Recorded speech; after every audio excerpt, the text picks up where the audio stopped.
What's up, you guys? Welcome to Posh Brows After Hours. My name is Zulema, and I'm here with my work sisters, Robin and Dañiela. Hi. How are you guys? How are you guys feeling? Excited, ready to open up for all the questions you guys have for us. Open up. Well, we have to take a cheers because this is our very first podcast ever, you guys. Like, we have been trying to do this for a while, and it's finally happening. So Cheers. Shout out to us. Robin already halfway done with her drink. Yes. Well, are we going to talk about the weekend? Yeah. Yes. Let's get into that right From away. whatever I You remember, guys, yeah. So we went to Bad Bunny. First of all, it's been like a blur because last week I was so excited, also trying to like cram in clients because we took a few days off. Yeah, we did. We tried to make sure that we ended at a certain time because, we got to get ready. We got to look cute for Benito. So And were then, trying. recovery days. We had to take a few days off to recover. We still don't feel right. It's like what, Monday, Tuesday? Some of us are still recovering. Day 4. And I'm still not Dañiela. good. So, but it was fun. I feel like it was a good time. We definitely spent it very well. We had a blast. We got drunk. We were blacked out. So it was fun. It was fun. I would say I was definitely the most blacked out. I didn't know I was blacked out until the next day when I looked at photos and I was like, wait, Yeah, that I happened? went through my camera roll and I was like, when the fuck did we take this? Like, I was sending everyone okay, what happened here? I don't know. It was just it was fun. Thank God for the photos because that's kind of That how was the I evidence. remembered. Yeah, that was the evidence for sure. But definitely, got close. I feel like every time we have an outing, it's always like a vibe. Always have a good time. It's yeah, always like we a always funny have story. a great time. I feel like I'm glad that we do get along this way because I feel like not a lot of people can get along with their coworkers like that. You know what I mean? Mhm. So I'm glad that I picked a good team because how many people can say that they go out with their boss like that? I honestly feel like we have a little too much fun or a little too comfortable because the next day I'm like, damn, I should have toned it down a little. But it's a good thing, I guess. I'm comfortable. It's fine. It's fine. It's not that serious. Did you guys think I was going to be a very serious boss when you guys started working? Oh, here? yeah. Why? Did I give you that You're vibe? intimidating at first. How? You give me mean girl vibes, but Okay, I get that a lot. I get that I do have a bitch face, which I admit I sometimes do. But you got to get to know me. I feel like a lot of people don't take the time to really get to know you sometimes and they just go based off of appearance. And I don't think it should be that way. But okay, so you thought I was a bitch pretty much. yeah, but I had to come and see for myself. Okay, you guys, Dañiela, first of all, she literally came in as a student model. So I do trainings, right? And when I do trainings, I have models for my students. So Dañiela literally booked herself an appointment to be a model to come and scope me out before she even came to interview. What did you think about not only Zulema, but the co-work, us, the girls, the stylists? So when I Were you first paying got here, I attention? was like, damn, no one's going to welcome me in. Oh, did we have a receptionist yet and stuff? There, you guys were busy trying to set up the Christmas tree. Okay. Oh, the Christmas tree that never got set up. Yeah. Because when I first started, it was literally Zulema and Cheyenne. And there was no receptionist. There was nothing. So I feel like slowly it's getting The team started to grow little by little, one by one. So yeah, it definitely became a bigger team now. But I'm surprised. I'm surprised. And you know what she told me? She told me, she's like, well, I wanted to come and see how you were as a person. I'm like, okay. It's very interesting. Besides Zulema, I'm saying Cheyenne, obviously me. It was just me and Cheyenne. I don't know. I think maybe Crystal was here or whatever. But I don't really remember who was here. okay, because I there's just a lot know- going on. There's Yeah. students and everything. It was hard to keep track of who's who. Especially Well, for- I will with the say, fresh so face. I started off in a salon environment when I Where pre-pandemic. did you work at before? I worked at the Lash Lounge, so I was doing lashes and brows threading, and then Mhm. lash extensions. So I started off in a salon environment. So that was kind of my first, what I got used to, and then obviously the pandemic hit. So then I had to work for myself, and then home base, and then I went to a salon where I was renting. So it was kind of salon environment, but everyone was doing their own thing. No one was. There was really no receptionist. coexisting, Yeah, everyone rented their own little station, and everyone was just kind of after a while, we kind of learned okay, that's so and so's client. That's so and so's client. Oh, she'll be there. She'll be right with you. If my client went to go get food or something or running late, I'm like, oh, she'll be with you in a few minutes. She's on the street. Did you get along with your coworkers at your older Yeah, I did. salon? Mhm. Everyone kind of did their own thing. People would come and go. So I feel we're all kind of we're a salon, but we're all very same hours. Mhm. We're all here 9 to 5, 5:30. Dañiela kind of stays late. I feel at that place, since we all were renters, I mean, we all kind of literally, and it was random hours. for the most part. So we all kind of came and go. There was times where we just saw each other in passing. I feel like I wish I would have gotten the opportunity to work like in a salon environment too, especially to learn how to manage a salon. Because learning how to manage that, this was very new for me. Like learning how to not control, but in a sense, like learning how to manage a bigger team besides just being me by myself. I feel like that was still is a learning experience for me as a salon owner. I feel like that is still in the works, and I'm learning along the way too. So I always tell them, like, if you guys have doubts about something or need to ask me about anything, like, feel free. If you have a comment about something, like, I want them to be able to feel that confidence with me, that they can tell me and not be afraid and feel like I'm going to be intimidating. So, Dañiela, you came from like a salon also, right? So I sure did. You were pretty much like kind of used to that environment as well, right? Yeah, I kind of did a little bit of everything from like being an esthetician to doing orders, literally something that was outside of my pay grade. But yeah. You know what? I was very surprised at how much some salon owners are paying their employees. I was astonished at that when I started interviewing girls for my business. People really out here paying shit. Like, for what? They're paying hourly pay, which is what, like 17 an hour, sometimes 15. For minimum wage, damn near. For a hot little minute, while I was still renting and working at Nordstrom, literally having 3 jobs, I was working for a very well-known chain threading place, and I was getting paid like $15 an hour. Yeah. But I was just doing it to kind of like stay in that work mode. I mean, I feel like I've always been a hustler. I've always tried to like, have multiple incomes. Yeah. Like, it's kind of slow working for myself, but then I also have like a secure job, but I need to like, but yeah, it's crazy. Like there's multi-million dollar businesses and they don't even give you raises, or they're trying to see who's willing to do it for like that amount. And then, obviously the people that want more are going to try to gain more. But how do you guys feel about going from hourly to now being commissioned here? How was that transition for you guys? I felt more of a relief. A relief? Okay. Yeah. Financially. I see that. Yeah. I'm glad. And then it's closer to where I used to work, because it used to take me an hour and a half just to get to work. And now it only takes me 20 minutes. And on hourly pay. Yeah. I feel like kind of the same. Like I said, I was renting, working at different jobs to kind of like be secure financially, because I always want to like act like I'm poor. So I've always trying to make more than I can.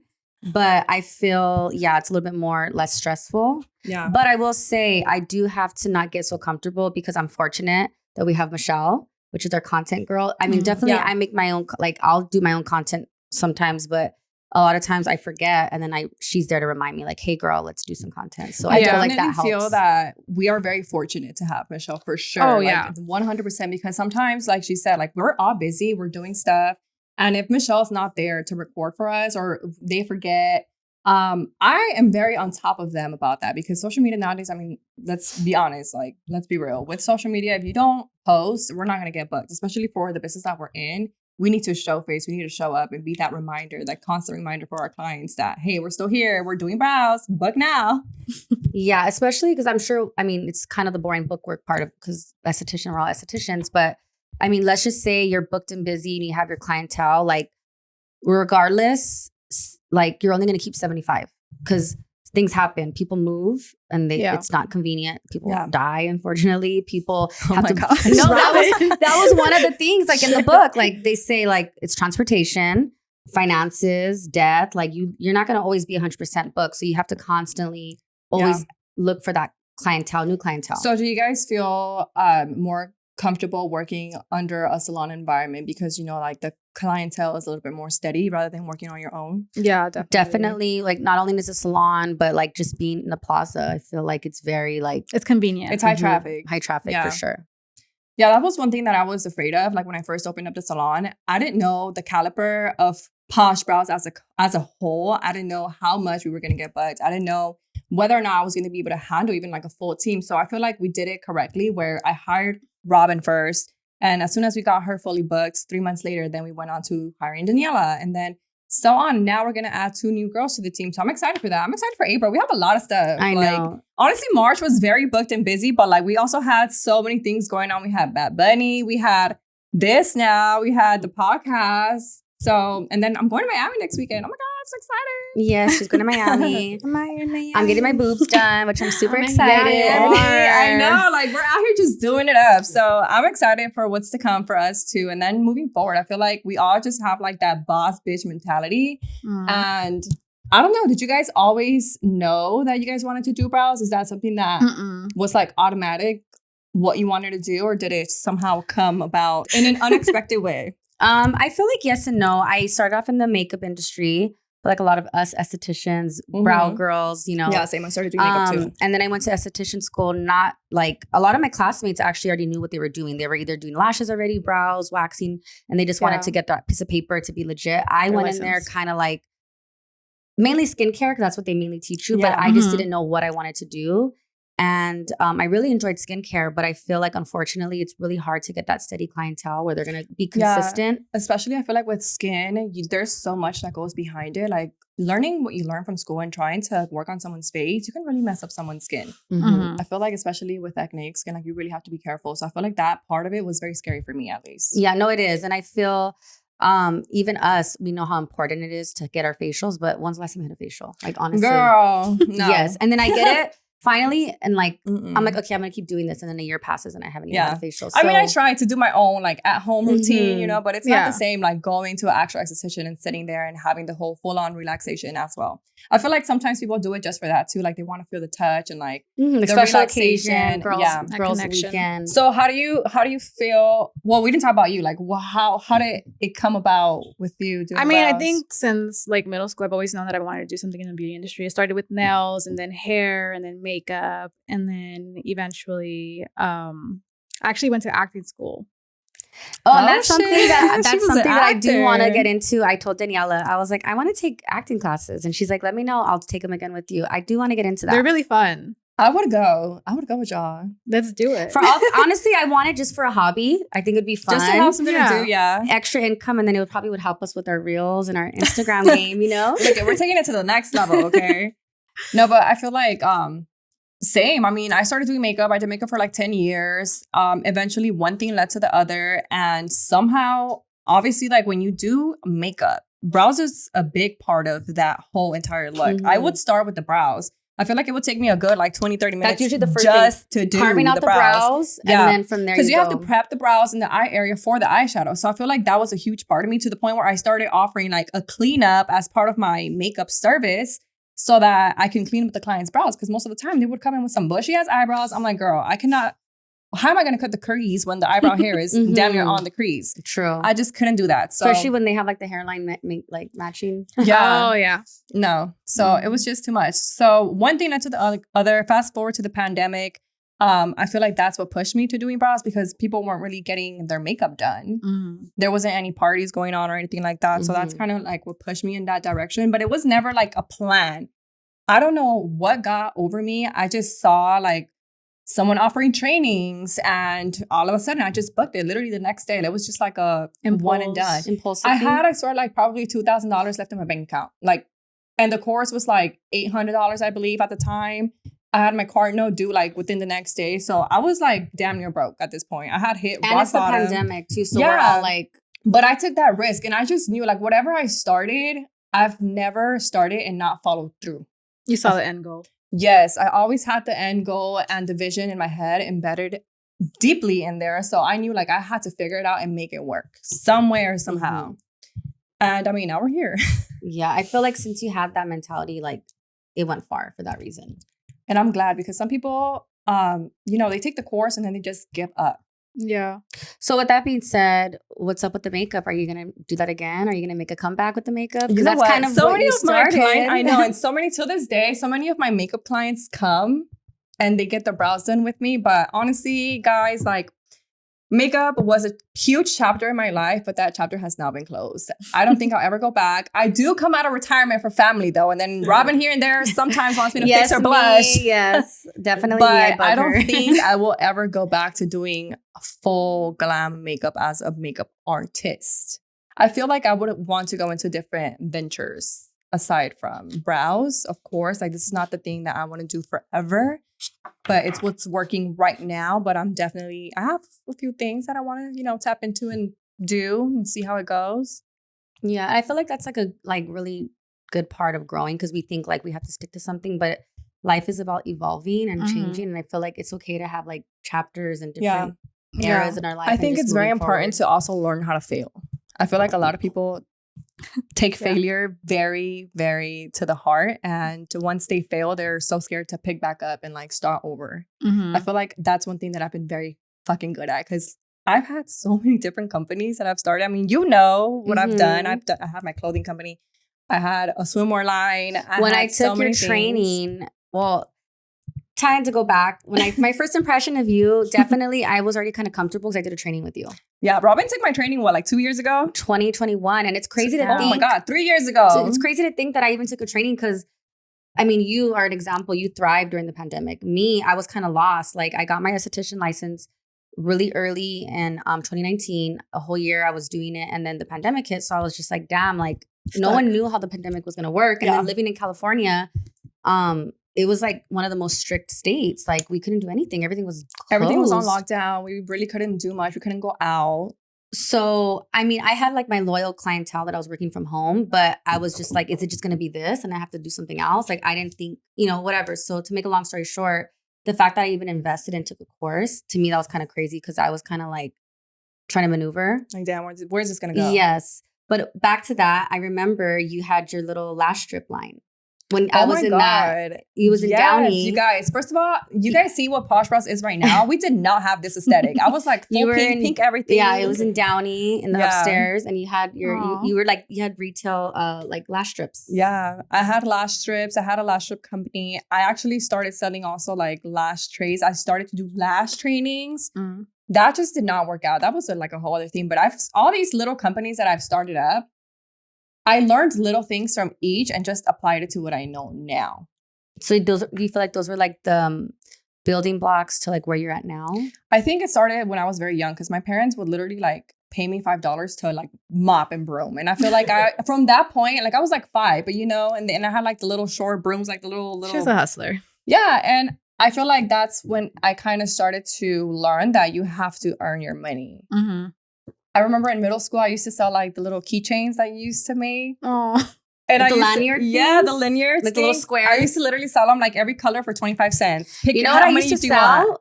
I'm a little older than you girls, but I used to sell Spice Girl bubblegum and lollipops. My mom would take me to the dairy, and she would buy the box, because you get them from the ice cream man or like the supermarket. The dairy? It's called the dairy. Like, it's like they sell like they sell all the ice, like wholesale, like ice cream, candy, like all that stuff. Like, you go to the ice cream man, you get like a big stick, a drumstick. My mom, I grew up like in a Hispanic household. It was like everyone lived in the same house. So we would have like, we couldn't just go to the market and buy a pack of like ice cream and get the whole pack, because there's a bunch of us. Yeah. So, like I said, if some of you guys are like my age, the Spice Girls was popping, and they would have the gum Spice and the lollipops, and it would come and you get like a little like a collectible sticker, like the Rebelde. Like Rebelde, pretty much. Yes. So I would sell them at school. I would sell the lollipops and the little gum. Yeah, period. That's how you start. You got to start them young, guys. If my son or my daughter wants to sell hot Cheetos at school, I'm gonna let them. Because that's how you're going to figure it out. Because that's how I think it builds personality too. Like, it makes them work not for so it. shy, I guess. I don't know. Yeah, you're a little more outgoing. Yeah, because when you get a taste of money, you're going to want more. Exactly. And I feel like once I started doing brows and started seeing how much money you can make as a brow artist, and even like a beginner, like, I mean, I wasn't charging what I charge now, but I was still making way more than what I was making at my 9 to 5. Like, realistically speaking, at my 9 to 5, I was getting paid, I think, back then like $17 the hour, which was still good for it being like 2019, I guess. It was above minimum wage at the time. It was above minimum wage, but still I was like, what the fuck? Like, with one client I could make $30? What? Like, that was so new to me. So as soon as I started getting all this money, of course, like, I didn't know how to save. I feel like it's not only I was just spending. As soon as I was getting, I was spending. I feel like it's also like the sky's the limit. Like, yes, you can make $30 from one client, but you could also make $50, $100 if you upsell them. Exactly. And then think about it. I feel like people have the mentality of, oh, well, $30 a client, that's not a lot. Yeah, but you're doing 6, 8, 9 clients a day, it starts to add up. And especially like you said, like once you get to that level of experience and that price point that you want, of course it starts to add up. It was kind of hard for us to get some questions because a lot of you girlies were asking very like, I don't know if you guys were shy or you should, I was like, we're gonna do spicy we're questions, do please. anonymous next time. We got to figure out how to do the anonymous. Yeah, because I feel like you guys were questions asking like very like brow related business. How much do you charge? Like, yeah. where are you guys located? Like, come on, if you have us on Instagram, Downey. pull up. Yeah, like we had to kind of like spice it up and like mix match. We gotta figure it out. We had to figure it out. We need to make it interesting. So now that would you guys consider like yourselves an advanced brow artist now? I would say so. Yeah. Yes. I'm gonna answer that. I'm gonna for say you guys. that confidently. Yes. I'm definitely more confident than when I started here. What would you say was like the most intimidating thing that Brow mapping. Oh, didn't even let me finish the question, but Brow mapping. yeah, I feel like brow mapping is for sure something that everyone struggles with. I feel like maybe you too, or do you feel different? Do you feel like it was something else that kind of made you feel a little intimidated? What made me feel intimidated was I already knew how to do brows. I was, like I said, I did brows when I first got my license. I was working in a very fast-paced environment at like the threading places. So I was seeing anywhere from 10 to 20 clients a day. So I wasn't intimidated like, oh my God, am I going to screw someone's brows up? Are they going to get max? I've dealt with all that. Yeah. And I knew kind of how to like be professional. What intimidated me was obviously I came in here to kind of like help wing off clients. So I feel like I came in with my style. And I feel like a little nervous taking some on your clients because I felt like it was the expectation, the pressure, the expectation. And not saying maybe that my brows don't come out good, but it's not the way you do it. In a sense. So I feel like that kind of was something that was very intimidating to me. Like just a little nervous, like, okay, like she's gone to Zulema like so many times. Now it's her turn. Like I have to like I felt like I had to think and I was like nervous versus like what would I do if I was Zulema? Versus a stranger or like not even like a regular, you know? I feel like as a business owner, it is really hard to transfer your personal clients and wing them off to someone else or like to another brow artist that's working under you because like she said, they're used to your work. And then when they don't get the work that's up to par, and I'm not saying that was Robin's situation, but I'm saying like if the work isn't up to par, they might not even come back sometimes. So I feel like I can see how you were a little bit intimidated by that. But I feel like, girl, I've been telling you, like your work has grown. You too. Like I feel like there's little things that I see here and there that I'm like, okay, yeah, like I'm a proud brow mama. But what Dañiela says, yes, mapping is very hard and it's not for the weak. I feel like you learn as you like every client you're learning because everyone's different. Like today I was overhearing you're like, oh, the way her bone is, it's not gonna work. It's like some people have a certain brow bone and it's gonna get in the way or like shit. We make shit look easy, okay? It looks very easy, but I feel like when it comes to brow mapping, it's really, you got to learn how to control the string. You can't let the string control you. Yeah. And also clients too, sometimes clients are a little bit like tense or they naturally just kind of like move their face, chew gum, just little things You're like, okay, that. ma'am, now, please be Yeah, quiet. or they like scrunch their brows. Like in the real, ma'am, close your eyes. Yeah, because sometimes you want to be expressive and start talking to you like this. So you want to make sure you calm down. I literally tell them like, okay, look, this part I'm going to need you to, because I'm going to fuck up your brows. Sometimes I shut the fuck up myself. So to make sometimes sure that they're not going to talk to me back. So what's something that you guys look back on as a beginner brow artist that you're not so proud of or that you maybe now look back and cringe or feel like you could have done a little bit better? For me, for sure, ever since I first started, like trimming. I never used to trim. I used to be so scared to trim. I don't know. I feel like now I look back, I'm like, oh my God, I left them looking like that. Like their brows could look so bomb, shape, everything. Trimming is everything. But I'm like, that hair's so long. I never trimmed their hair. Because the way I was taught was to like trim with the hair straight up. And then obviously you brush into the side and they don't look good. I think for me, it was the laminations. Like I look back at that and I'm like, damn, like I was really fucking them up. No, dead ass. Like for real. Frying the brows and making them super straight, electrocuted looking, very chopped off. Insert picture here, please, because no, it was like really bad. And it's not to say and not to blame like the girl that trained me because honestly, back then we didn't know better. Like that was the lamination was so new. Like it was pretty new. It was just so new. So she trained me based off what she knew, and I was doing it based off what I learned. So it was just a learning experience along the way, I feel like, for all of us, because I think everything just starts in the UK and then slowly starts to transfer this way. But yeah, we kind of like adapt their adapt to it. technique. Mhm. I mean, I feel like things are way better now, for sure. Okay. All right. I guess tinting too. I look back because we learned in the stick. Oh my God. Yeah. So What do you mean? we learned on a so stick. yeah, she What do you mean? So when I first trained Robin, I took brow codes training and they trained me to do it with a stick, which was a tinting stick that people still use to this day. It's not the best technique, but it was not precise at all. It's not precise. You couldn't blend the brow. There was no ombre had to, effect. It was just no. Unless the client had like a perfect, thick, full brow, bomb shape, then it's like, okay, but it's hard. What would you consider to be like the most difficult type of client to work with? Or at least like till this day, what has been the most difficult situation? Personality-wise or brow Anything, hair-wise? girl. Anything goes. When one client has like a really, really high brow, like today, I was struggling because I didn't want to go thin on her. Mm-hmm. But we made it work. They come out really good. Yeah, I feel like when you have clients that have offset brows or like a little bit lopsided, yeah, it can be a little bit hard or tricky to balance, but it's nothing a little mapping can't fix. Definitely for me, it's when their hair grows down. Oh, Like, a lot. Unless you're a brow like- girly, you're gonna be like, "What the hell is she talking about?" Yeah. But it's crazy. Like when I look at people, I'm looking at your brows. Like when I'm having a I'm conversation, like doing my brows in my whether head. it's Like, what like would I a do? friend, a Yeah. coworker. What shade? Like I'm not looking The at you too Starbucks hard. guy. I'm not dogging you. I'm just looking at I'm your like, brows. oh, her brows grow down. Oh, her brows grow straight. Oh, they grow upwards. I'm like Yeah. that with the brows and with the Mhm. lashes. Mhm. Mhm. It's funny. And I'm sure, like, I feel like that's kind of like the main thing. I mean, the mapping could be a little bit hard. Those brows are kind of confusing too, but The other day, me and Dañiela had to deal with the most difficult client. She was here literally for 5 hours, you guys. Like, you want to tell over you? This the is your one time, day girl. that I randomly wasn't No, here. and Robin, she's usually here, but this was like on a Monday, I think, when Robin's off. So it was just me and Dañiela. Yeah. And We took all over the chairs. first of all, this lady came in with super unrealistic expectations for her brows.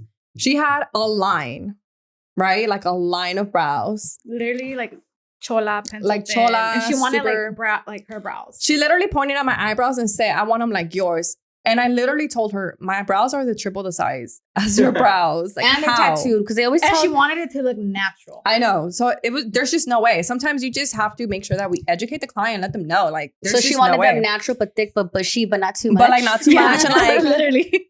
I was like, ma'am, there is just no way. Like, there is no, and I showed her examples. It's going to look like this. Like, don't expect it to look, but 5 hours. Like, we were with her. I probably tinted her like a good 5 4 times. Honestly, so that she she was was the happy. one though for writing it out. I feel Would you ever like fire a client? I have. I have I already have. in the more of the lash clients. Definitely, I had to fire them. A few. Why? What did they do? Like What okay, did it I take had to a- get fired? No, like I had a client that she would always come with makeup on. Okay, always like for the night before something, you know, like mascara, eyeliner, freaking eyeshadow, and I would tell her like, I do a complimentary clean wash, but that's just to get like the little oils on your skin, the little dirt, whatever. Yeah, like don't take advantage. Not a She deep would come with clean. full blown makeup, like, and she's like, I wash my face, and I would literally see liner. I'm like, do you not see that I have a light under you, and I could see everything, and it would be like clumpy, and then dusty she would come lights with on their clusters, eyelashes. like she would come with like strips the night before. It was just bad. Oh no. I don't think. Have I had a nightmare client? I feel like though, since you did both as well, yours is a little different because you did lash lifts, but with extensions, I feel like those situations Yeah. are a lot more difficult. Yeah, I do remember I had a client one time. I think I told you, she came in with lashes from like the nail salon and they were all stuck. It felt like a rock solid like strip on her eyelid. Like it was just rock solid hard. Like the There stuff you was see no on separation. Instagram, like the horror videos on Instagram. Literally. And it took me so long to remove that because it was literally rock solid. It would not come off. So I was just like, what the hell is going on? And she wanted a full volume set and I don't know how to give her that. Yeah, in those situations, like you got to be like, okay, you got to come back in a couple of weeks. But I feel like with brows, because you know what, that's a good question. I think it was a client or my nail girl. Someone told me the other day, like, what's harder? Like lashes are. Oh, my makeup artist asked me that the other day. What's harder, lashes or brows? And I said, lashes. A little bit different. I was like, I think lashes though. And she's like, really? I would think that brows would be harder. No, I feel like people do get intimidated by brows just because. Okay.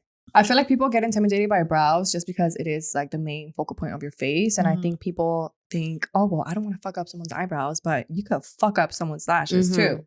Definitely. Did you ever do lashes? No. Just lash lips? There's lashes. Yeah. Okay. Yeah, don't.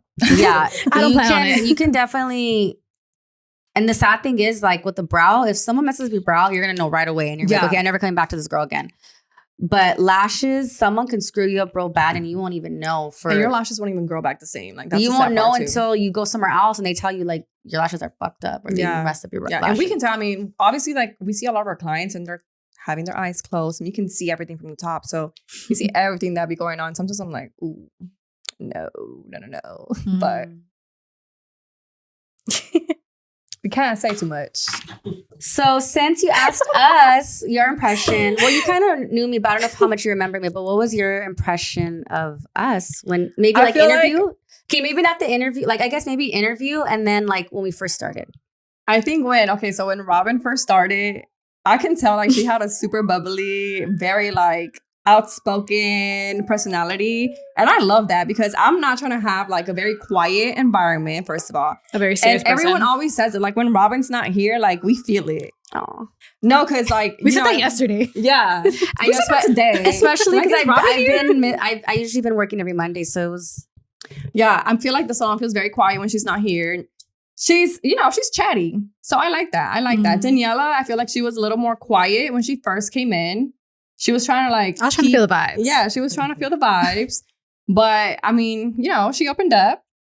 And now she cool. Cool. She's her little shell has been broken. Yeah, first of all, for sure. Dañiela is funny especially because the first time we went out as an outing, I feel like she was even shy then. Like when we went out for Thanksgiving? You guys turned me into an alcoholic. First of all, Dañiela's stores were alcoholics. Yes. No, she was the one trying to make me get super drunk on Christmas. But you're right. I'm trying to think. Oh yeah, Christmas. When we went out. Was that your first outing with us? Yeah, Christmas. Yeah, Christmas. Oh, okay. Because she got hired. Okay, so we had our Thanksgiving, Friendsgiving gathering, and then she came in like a week after or something, right? No, I think I was already hired, but I haven't started yet. Yeah. Oh yeah, because the time you came for the interview and I freaking almost died. God. First of all, that was Thursday and we went out that Saturday. So you technically were like in the process. Yes. Oh my God. Like trigger warning for sure. So there was like a trend going on Reels, right? And we tried doing the trend where you put the phone on the ceiling. So we had the phone like mounted on the lights in the reception area. And we laid Robin out. I don't know what happened. The phone, literally, we were amateur hour and we were using like two-way tape. We didn't even, we weren't even like. But Dañiela had already gotten here for her interview. She was waiting. We were like, sorry to keep you waiting, but we're almost done. Let's just film this thing real quick. So I was like, Dañiela, can you please record this video? This is like your initiation, part of your interview.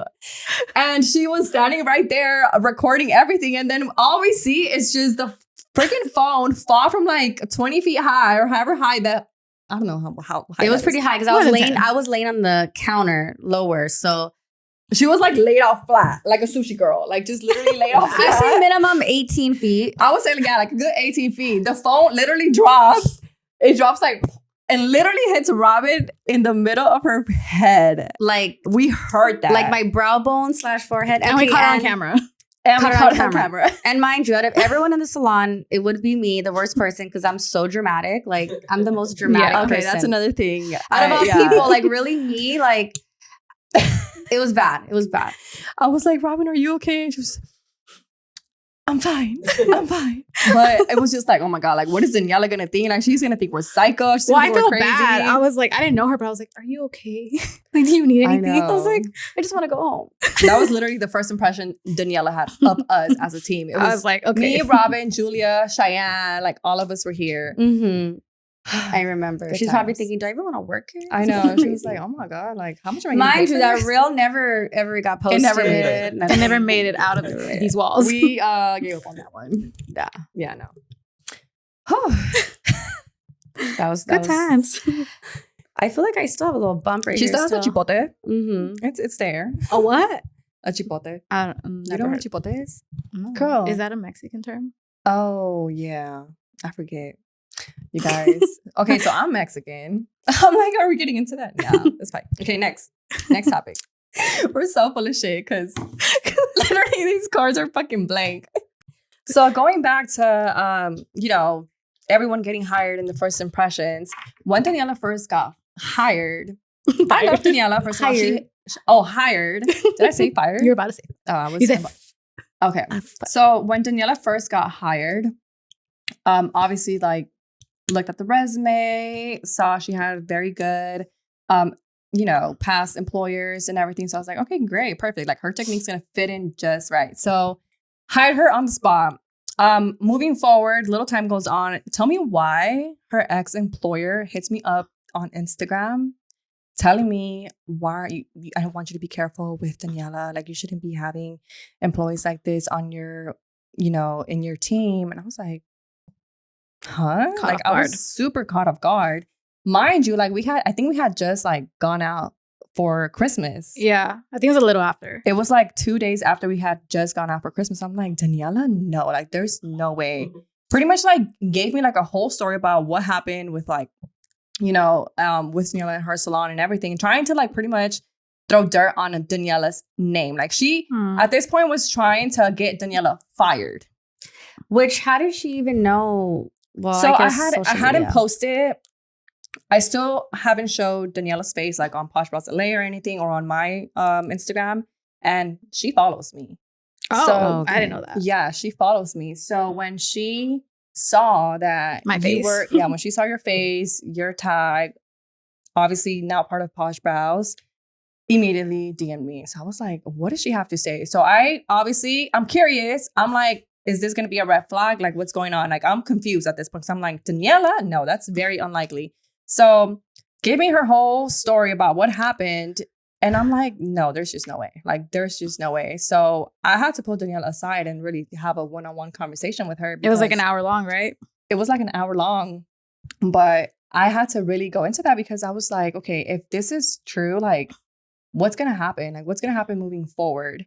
So I had to hear Dañiela's side because I'm not the type to just go with what people tell me. I need to see both sides of the story and then determine like. And also I feel like that's kind of like not a test, but that's things that you have to deal with as a business owner. Exactly. Because I didn't want to just go based off of word of mouth because I'm just not like that too. I don't know this lady. I've never met her in my life. Just, Instagram, social media, whatever. I knew Dañiela, at least even if it was just for that month that she was just starting working here. You felt the vibes. I felt the vibes. Like I feel like I'm really good time with has gone by so reading fast. people too. I know. December. Yeah. But I did not like that. I did not appreciate the fact that she reached out to me with a very negative connotation of who Dañiela is as a person. And I mean, I had to hear her out. Well, how did you feel when I pulled you aside? Did you feel like, damn, like... I felt attacked, not by you, but by her. Because I feel like she has always been out to get me. Like, for everything. Like, she does not want to see me succeed. And I don't know why.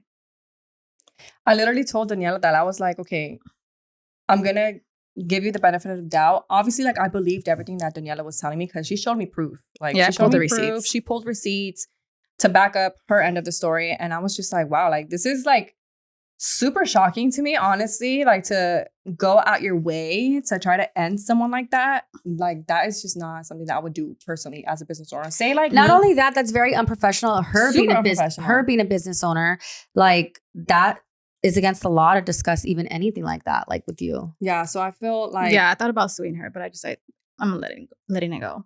Because just very... if it was really real, the accusations that she was saying, like, it's against the law for her to even discuss it with Zulema because that's like confidential if it's, Yeah.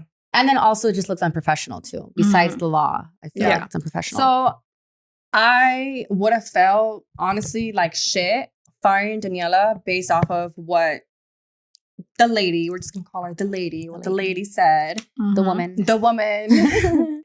No, but yeah, I was just like, damn, like she really out here, like just trying to get you fired. So, point blank, period. I went with my gut and with my intuition. And I said, you know what? I'm going to break your cycle. Like this lady really is out here trying to end you and my career. and your broad career, fuck that. Like, I'm gonna have you thrive here, and you're gonna do good here. So we hugged it out. Thank We you. cried a little bit, a lot of bit. a lot of bit. A lot of bit. You know, we got a little deeper into it, but I'm glad that you're here now, Aw. and I'm glad that we sealed that chapter, and now you're able to flourish with us. I love it here. And also I love you you how to girls. learn how to deal with situations like that are going to come along. Because I feel like it's going to happen, unfortunately, as just being a salon, being a business owner. Yeah, because it's scary. Like, for all I know, you could have been crazy or something too. I mean, she is a little crazy, but like in the best way. Like, we're all a little bit cuckoo, but I feel like I just love that we all just get along very I think well. we complement each other. Yeah. Mhm. We all have very different personalities, and I feel like that is what works. Yeah. But I feel like Dañiela made a point. Like we're all kind of the same in a sense. Yeah. Like when it comes down to it, like personalities, I guess you could say. I feel like we're all crazy. We're all like outgoing, outspoken. We're all in sync. We're all in sync in that sense. Even though, like, I'm stern, but I'm lenient and I'm funny. I can have fun. I feel like we all have our days. Like we'll have certain days where like, you know, like it kind of rotates. Like some day one of us is stressed and we're just quiet. One day some of us is like giggly, and then one day some of us is in freaking- love. I know. Yeah. The conversations, the break room conversations. Yes.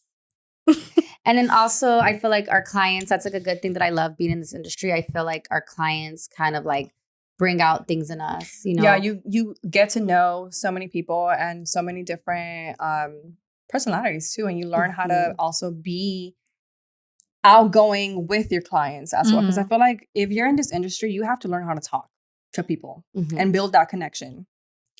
Yeah, I feel like there's definitely clients that, you know, they're a little bit more on the shy side and they don't really talk. It's just kind of, and then there's But you clients, get the vibe too. Yeah, and there's clients that are literally your clients, but it feels like it's my client because every time they come, we're like, hey, what's up? Like they talk to everybody. So it just kind of, and I feel like on days when we're like, not that we don't want to be here, but we just, you know, we're going through our thing. I feel like it's nice to have those clients that are excited to see us and they're excited to be here because it just kind of like makes our day better, or, you know.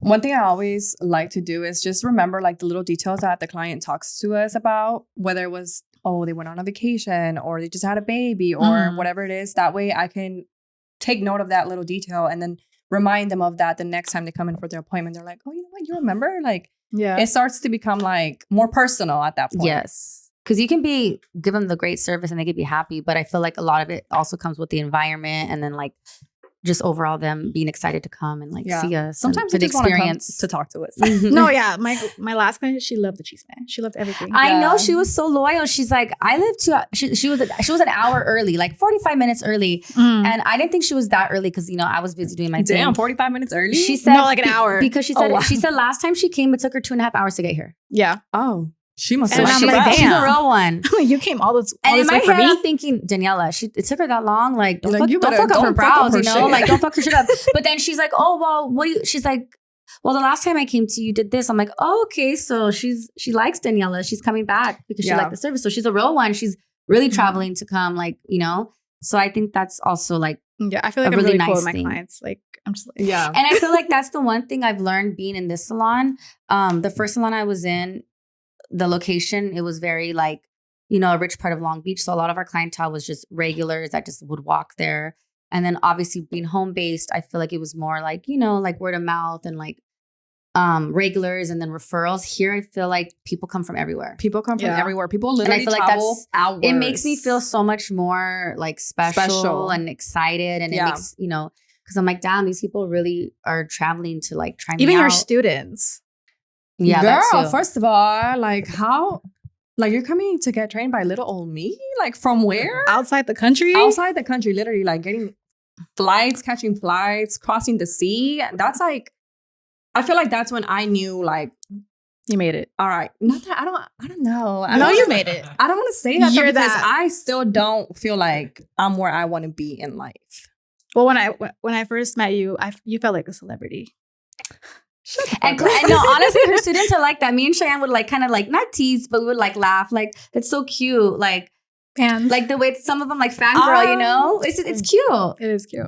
I don't know. I feel like I just don't put myself in that pedestal like that. Like I don't. Yeah, that's why you don't. And I feel like to see it, it's like to cute. me, She's it's humble. just Very like, humbling. Yes, she's humble. I feel like I am. Like even though, okay, yes, I guess, up there in the brow industry a little bit, but I don't know. Like, I don't see it. Like, I don't feel like I see myself as a mogul or like as a person. Well, I feel like you definitely to. don't act like it. Like, not only when I first, like you I said, act like the homie. That's why. even with your students. I mean, you have to be professional, and you are, and you know. But I feel like I always try to make it fun. I don't always try to be so serious because then it gets boring, and then people don't want to. They're like, oh, okay, yawn. So I don't want to be that girl. Like, I want to have that good, nice environment, and that's why I feel like a lot of people ask me, like, how do you get so lucky with your girls? Like, how do they not leave you? Or like, why, I get girls that just come and I hire them, they just get trained and then they bounce. I'm like, well, you got to learn how to take care of your employees too.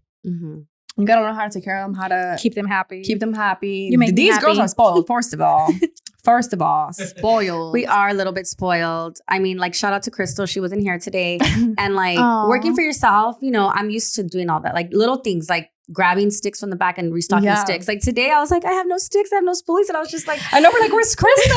Crystal. I'm like, little things like that probably take Crystal's like our salon mom, by the way. She's like our receptionist. Yeah, she takes care of us. Like little things that take maybe 5 max 10 minutes, even when you you leave in the morning or get there in the morning, leave at night, like little duties that I feel like I got spoiled that I don't have to do anymore. Like turning on the wax before I get here. Like my wax is warm, like the lights are on, little things like that. Everything is already set and done. So yes, we are very spoiled. I am spoiled. They wanted a coffee machine, got them a damn coffee machine, an espresso maker.